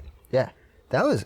I remember I was chatting with some guys that worked with the Golden State Warriors, and we were going over like our athlete services, and they were blown away. They were like, I'm sure they "Dude, don't even. like we don't even. professional know that shit. athletes don't have these kind of services." And but to me, you look at this sport and how hard it is on the body. I'm like, we were as much recovery coaches as strength coaches. You know? Don't break coaches, Yeah. But because that's why it's not just $100,000. Like people have to understand is the amount of work that you put into this goes way past Just the money. like everything, you're going to go there with, however many people, 12, 15 people, and they all got to eat. They all got to be done on schedules. Everything's got to be managed. You got to know who's got to be when and where. They all got to talk to you. They all need, like just that. And I'm guessing that there's some head case moments that come and go throughout the course of those times. Where we're just, all I think of CJ is I go, I don't want to do that. That's what I think. When you described it, I was like, I don't want to do what that is. Whatever that is. Whatever that was. Let alone to cost me money to do that is hard. Yeah. To do it for money, boy, I'd still be pretty hard pressed because it just seems like that is a lot to do, and you have to do it, like you said. You take enough pride in it to do it well. Right. It is, and I think there's something interesting. Tino and I talk about this. So Tino, I couldn't, as we grew, if I didn't have Tino, who was every bit as committed, passionate about learning and coaching and helping others as I was, right? Like, there's no way we would have expanded the way we did. So Tino's, a huge part of that. But he and I talk about that frequently, which is like, we solely did it, and the reason we never talked about money or even worried about the money we were spending is because we didn't care. Yeah. We were doing it because we loved the humans that we were coaching, and we wanted to see them approach their goal, right? Yeah. So like, for me, Kristen Holta taking second this year, that's 5-6 years of coaching and progress and evolution and just at least 6 years, because that's when I met her. Was the first time that first time I went to Point Loma. Yeah, and she's she's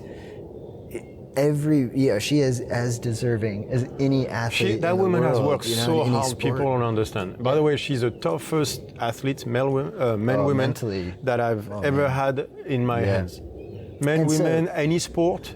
She's the toughest one ever. So it's like you look at a person like her. I would bend over backwards. Yeah. I would do there's. I'm sure there's at some point of money, where I put my family at risk that I would have to consider. But it's like if she needed something, like we would try to make sure that we could do it for her. And there's almost the minute the money, right? The minute the sport evolved, and I'll just be super candid. It was when the athletes started making good money, right? Mm-hmm. That some of these athletes are making far more than we will ever make in a year. Yeah.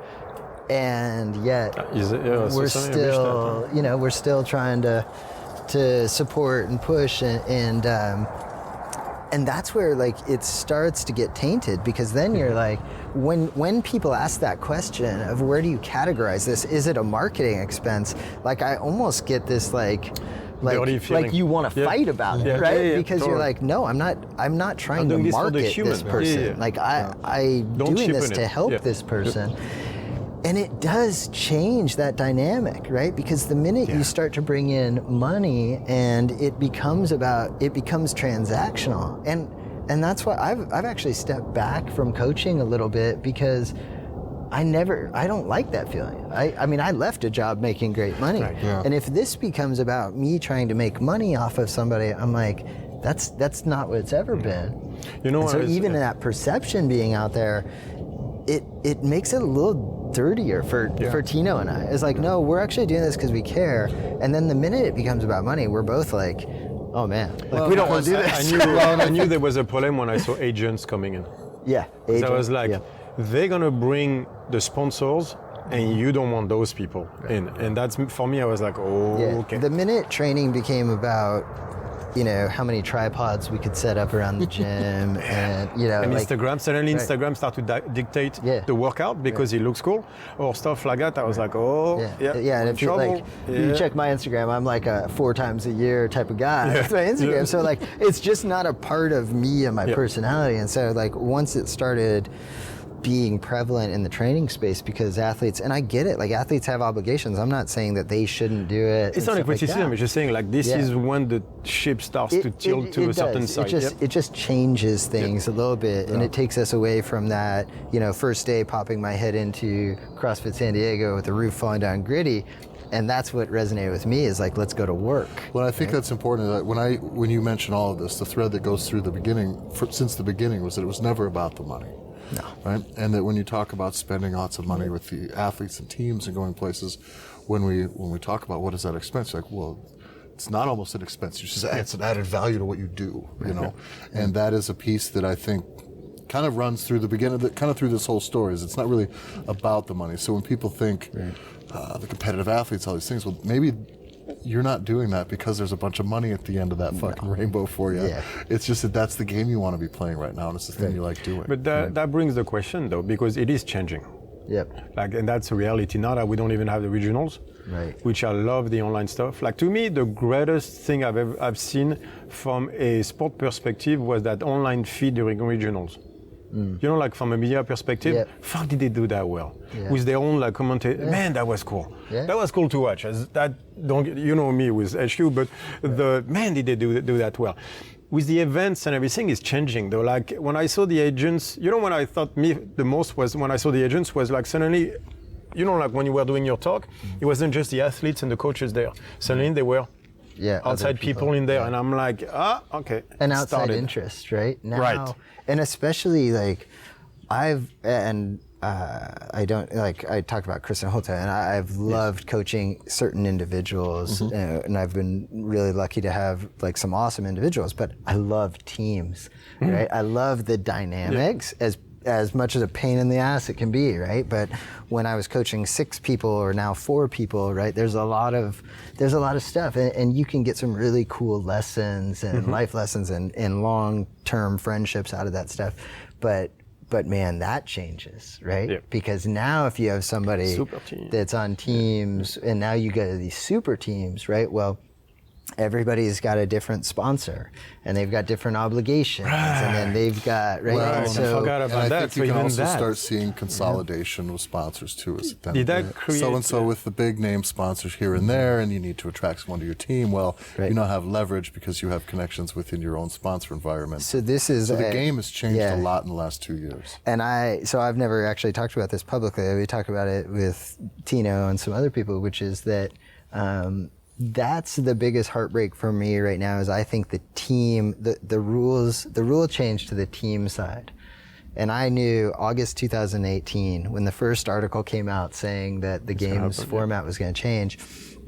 I told Tino, I said, look, 2019 is Wild West, and we've got a chance to make sure that we get our teams there, and we did, and to the tune of 6 figures. But sending 3 out of 14 teams or whatever, like that's awesome. It's a pretty big chunk, yeah. But I also, And that year isn't any less valid Right. to any of the athletes than any other. But I also told him, I said, that may be it. 11 in a year, 11 in a row. Yeah, because so that was our 11th consecutive CrossFit game, qualifying a team, at least one team to CrossFit Games. But I said, that may be it realistically. I mean, we're still going to support our athletes, we're still help. But here's the dynamics of it, right? Is that, to your point, Sam Dancer and Christy Eramo were on one of our teams last year, right? Lauren and Rasmus were on a different team. Lauren and Rasmus were sponsored by Nike. Sam and Christy are sponsored by Noble, right? I can't tell Sam, like, oh, hey, I know Noble pays you your annual salary, but take off that shirt and wear an Invictus shirt, Please, right? we're and I would never do that. Like we always made a very conscious effort that when we signed with Nike, it didn't obligate our athletes to do anything. I'm not going to, take away their contract. It was Invictus, and so. But what you see going forward with the games may be just kind of this like. With the super teams, you don't have to live anywhere, you don't have to train, you don't have to train the same system, right? So now it may be who can recruit the best, right? And am I going to out-recruit Noble? Because if Noble calls and says, hey, Sam, hey, Christy, you're going on a team, and it's part of your sponsorship and endorsement, right? Then I have to, as their friend and as a good coach, my job is to look out for their best interests. I'm going to high five them, give them a hug, and be like, "Man, let me know if I can do it." So but you're going to end up being a farm system that they're going to use then. Yeah, I mean, no, maybe not, but that could be a possibility where they wait for you to create someone, get them to the level that they need, and then they just poach left and right. So, Exactly. And so that's not what you do it for. So when we look at that, it's like that's what's changed the team environment for me a little bit. It used to be, and we used to also use our teams to groom people to become individuals, right? And we have a long history. Lauren Fisher went through that. Right? She went team, then qualified as an individual. Rasmus, and you helped Miley Myers too. Because she was going, we can talk about it at the end, but she was going through school because she's a very, very high level student, which I don't know if people know. But you put her on a team because it was just too much as an individual. Yeah, it just would have. And so it's like the team environment, I think, has always been such a great learning process, but now it's really changed, right? The team environment is now, if you look at teams, it's people that already had their day as an individual.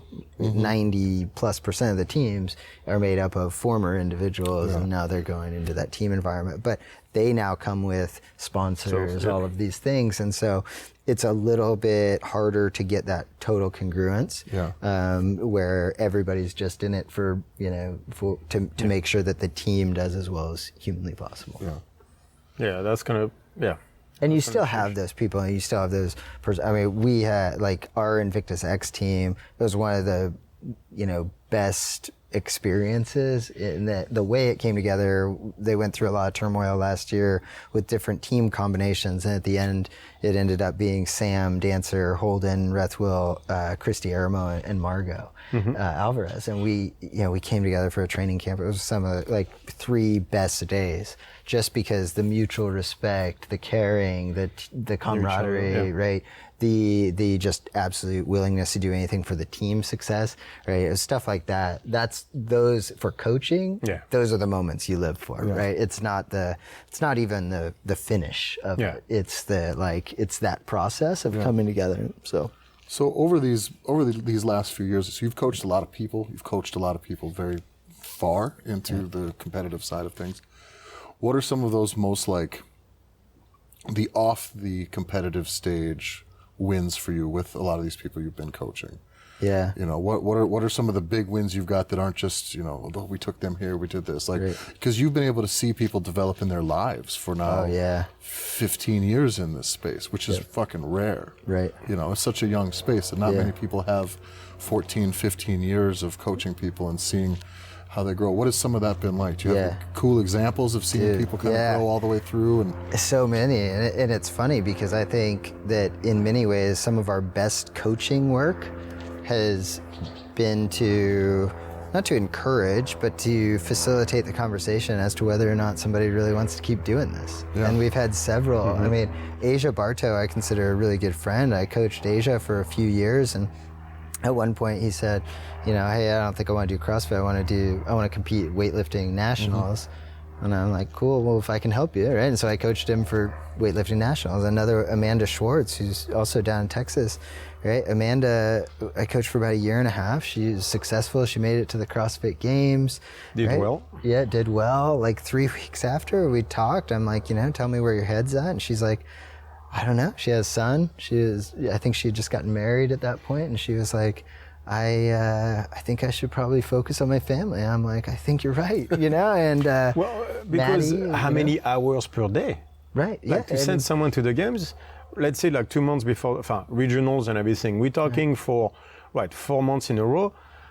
3-4 hours a day. Yeah, and it's not just the hours; it's also the mental space, right? Well, there cannot be anything else but that. As we worked with Val Voberl, right? You would say we did a great job of managing timelines and the hours, and cutting off everything else. Yeah. But it still took a toll on Val at times, right? Just the pressure of it, thinking that I have an expectation of myself, and what if I don't get it in? And it's time I'm not spending with the kid, with the husband, and that's true. And Val was the one who trained the least. Yeah. But for your average person, it's 3 hours a day, 4 hours, and again, there's recovery, there's being thrashed at night, there's having to eat a certain way, having to do things no matter what. For a newlywed with a young son, I totally understand that she looked and went like, Yeah. Good for her. Yeah. Good for her. Yeah, I think there's so many examples of those, and I'm just happy. Alex Anderson is one of the kindest, most respectful, most genuine, people in the world. And going into last year, he competed in Dubai, but he got 21 reps in and his back went out on him, right? And his wife, he been married. His wife had a child from previous marriage, and then they got pregnant.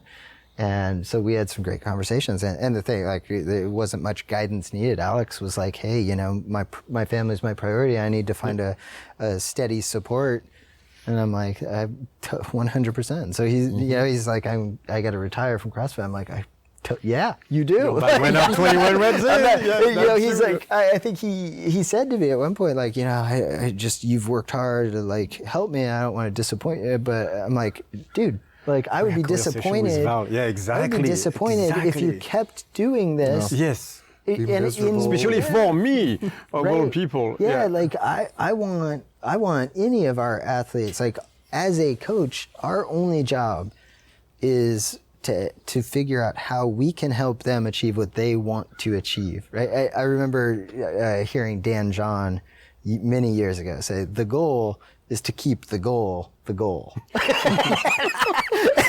a way that only Dan John could say, right? But I was like, you know, how often, and especially I would say in CrossFit, and maybe anything that people get super passionate about, but how often do we just take our eye off the actual priority, right? Because it's like, and Maddie Myers and I have this conversation a lot, and I love the kid, and you know, she is extremely complex because she is extremely bright, right? But it's like, Maddie comes in, she's wickedly talented, she qualifies for the CrossFit Games as a senior in high school, right? She goes on to set, you know, 6 different USA weightlifting, you know, records in different weight classes. She's 19 at the time. She's 19 at the time, right? She's got everybody telling her, you could be the best CrossFitter, you could be she also has a 4.0 Olympic weightlifter, right? Meanwhile, she's got a 4.0. Her mom's a very successful anesthesiologist. She wants to go to med school, and it's so easy to see the temptation to say, let's send you to the Olympics. Let's not go to school this semester. You have a lot of competing to do. You have, right? And I always felt like I owed it to her to make like your coach did for you with boxing. Like my coach did for me, to say like, hey kid, you've got a future. I did this because I had to, right? Yeah. And well, I think it's important too, like when that was mentioned to you by your coach, he was telling you to like, go to fucking law school, dude. Yeah. You know what I mean? Like that's what he said. Go build a life. That doesn't mean stay a lawyer, right? Because the point was you didn't go build a life. Because you didn't take his advice and go, I'm going to lawyer it up for the rest of my life. It's like, no. But let's make the most of all of my opportunities right now, and then I can decide later. 4 years later, Maddie is graduating.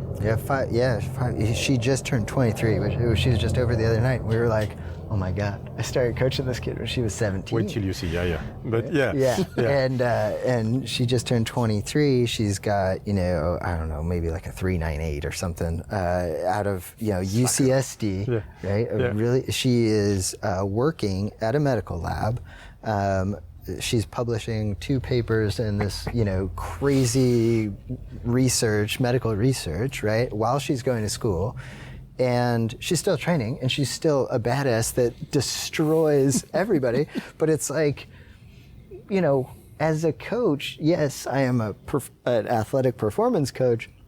But man, if I don't have that conversation with her, like, hey, what's most important, right? It's a huge disservice. And like, we see that so often, that people are so excited about training, right? That all of a sudden they forget everything else. No, plus Maddie is being that bright, that talented on everything. She was rock climbing champion, US champion at 15. Yeah, she was a very high strung. Yeah. If you had pushed her at the wrong times, you would have wrecked her mentally. Like she'd be like the anxiety levels, the stuff that could have hurt the kid. People don't see that. Take that semester off and lose your mind. Right. Yeah, go ahead. And the temptation is there, because when you have someone that talented, you want to go like, come on, man, you got one shot at it. But now she's going to go to med school anywhere she wants in the country, and she'll still train, and she's still a badass. That hasn't changed. Now, of course, she still trains. Right. Just because she's not going to the games, by the way, doesn't mean she's not a badass. Valerie still trains. Yeah. Like, people don't understand that too. They don't sit at the game, they go, they stopped training. No, that's not who they are. They will always train. And by the way, they can still kick your ass. Like, I got news for you. I take Val right now. She still whoops all of you. But they are happy. Right. Yeah. When did we lose that one? Yeah, that's an important one that people sometimes forget about. Having fun, that thing called having fun. Look, I'm as guilty of it as anybody, right? Because I think anybody who gets achievement based, right? You push. Or even service based, right? Is that you get so lost in how can I help somebody next, or how can I grow the business, or how can I do all that, and it took me getting, kicked in the face a few times to figure out, like, maybe I don't need to just constantly grow. Like, maybe we can just or maybe that number doesn't mean as out. much as I thought it did. Because business is, there's numbers, there's stuff, it's so easy to go. Right. Yeah, exactly. 5%. Right. All Like, these metrics, right? And so you start looking at that and you're like, man, how often do we have the time to sit back and reflect and say, hey, is my goal that I'm chasing still the goal, right? And do we... The reason I started? Yeah, is this the reason I started? And does it still align with my priorities? I mean, for me, I got, a 6-year-old and a 4-year-old, and, my family is everything. Like, I need to make sure that, yes, I have to build and support them and create, a business to do so.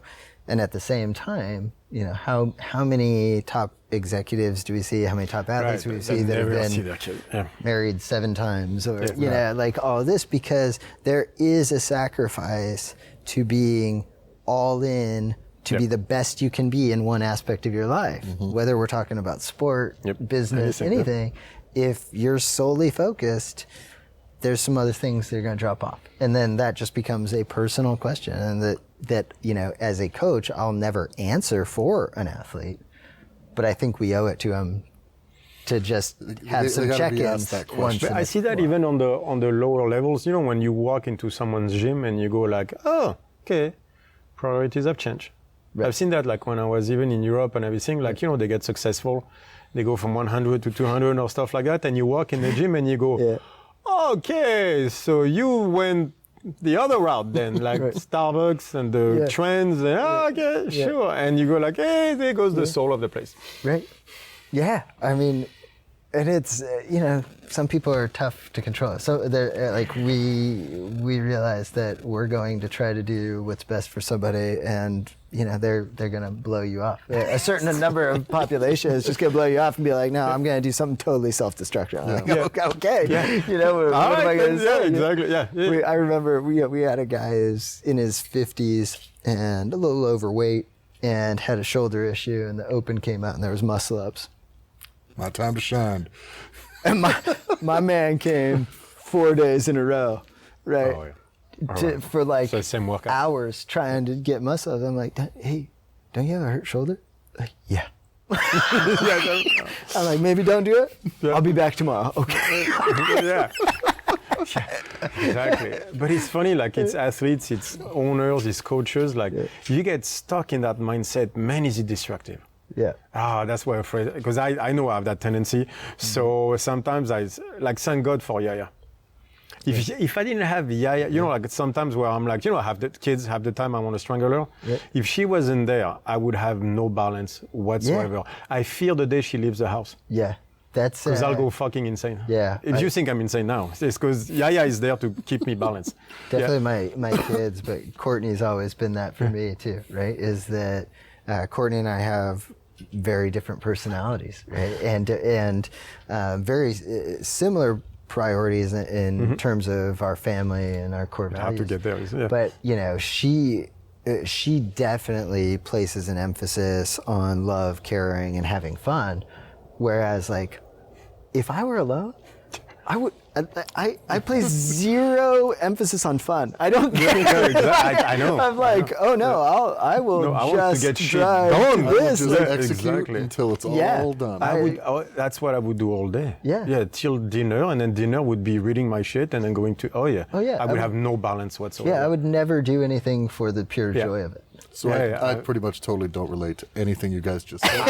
But it's she drags me to the movies and everything. It's after the fact that I'm like, oh, thank God. Yeah. Like, I'm happy to go see those shitty movies because I'm like, man, that got me out of the house because I'll fucking look, what can I get better at?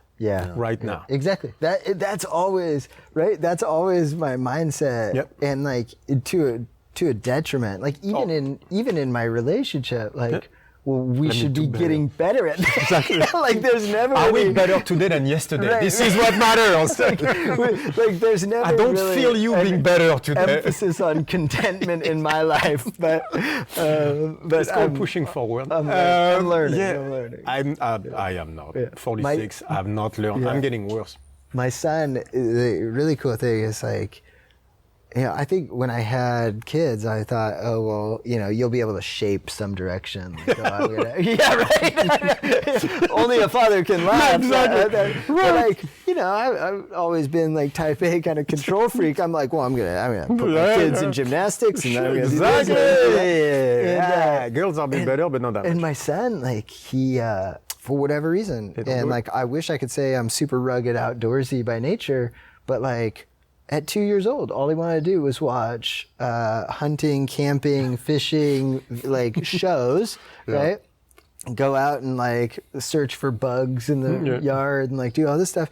And now it's like all he wants to do is camp, fish, like do all this stuff. And I'm like, wow, it's like he is a perfect antidote for my personality. Because then you realize they're actually persons. And you don't get to say shit. It doesn't do anything. But he also breaks me out of that. Like, how much time do I spend behind a computer or in front of people? Right, because it drags you out. It drags you to do and stuff. And now I'm driving him out to go camp, and I get that with shopping. sit, with a fishing pole.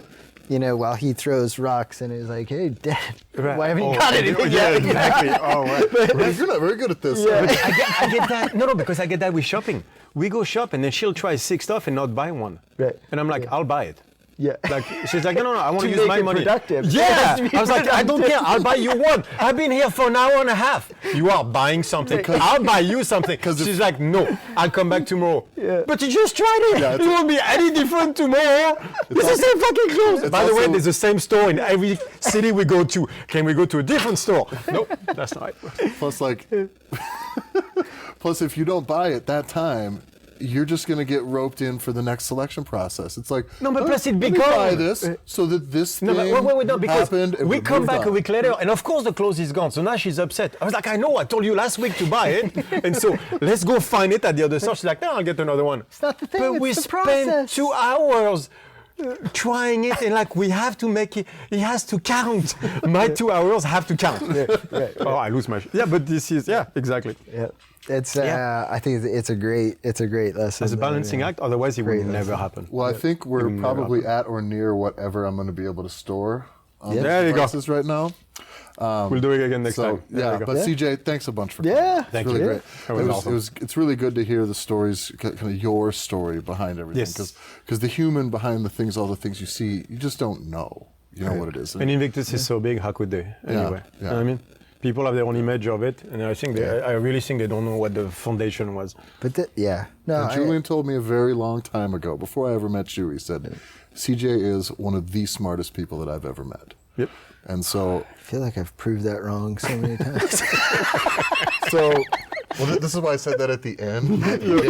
So you don't have any pressure. They're not gonna be like this. Right. So he's learned from his mistakes. That's why he's so smart. There you go. This guy's smart. He makes a lot of mistakes. That's how you learn. So there you go. But thanks a bunch for listening, everybody. CJ, where can people get a hold of the Invictus things? Whatever. Where do you want me to send people? InvictusFitness.com. I think is still. I mean, we still write daily articles trying to help people get smarter in some aspect of their life, whether it's training, mindset, nutrition. I think our social media team does an awesome job at CrossFit Invictus. And if they want to find me, I don't post much except some pictures of my kids. They can email you through the official channels. Yeah, exactly. Perfect. Everything on our end you can find at strongfit.com, strongfitequipment.com, or .eu. Julian's at strongfit1 on Instagram. Tyler Effin Stone on Instagram. I don't know shit anymore. UK32, Rare Barracuda, julianscorner.com. Manta Fitness sells sandbags in Australia, and I think I've checked all the boxes today. Yeah, probably. Sports podcast at podcast.strongfit.com. If they don't know by now. yeah, at this point, I only say it because repetition is king, I think, in this business. That's right. That's your job. It's all good. It's my job to do it, and he just the whole time, he's like, it's your job to do it, but I'm going to make sure to fucking sabotage Exactly. every single. Because that's kind of funny.